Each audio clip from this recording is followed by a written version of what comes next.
മാതാ അമൃതാനന്ദമയി മഠം വൈസ് ചെയർമാനും അമ്മയുടെ പ്രഥമ ശിഷ്യനുമായ സ്വാമി അമൃതസ്വരൂപാനന്ദപുരിക്ക് അമേരിക്കയിലെ ന്യൂ മെക്സിക്കോയിലുള്ള സാന്റാഫെയിൽ ഊഷ്മള സ്വീകരണം ലഭിച്ചു. നൂറുകണക്കിന് ഭക്തജനങ്ങളാണ് സ്വീകരണ ചടങ്ങിലും തുടർന്ന് നടന്ന സത്സംഗത്തിലും പങ്കെടുത്തത്.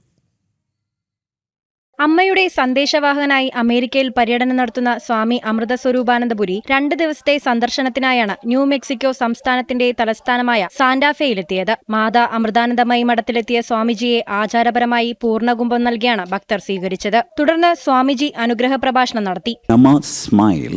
It is a totality that is smiling. Understand that this is how divinity smiles and this is how God smiles. സ്വാമിജിയുടെ നേതൃത്വത്തിൽ നടന്ന ഭജനയിലും ധ്യാനത്തിലും സർവരും ഭക്തിയിൽ ലയിച്ചു.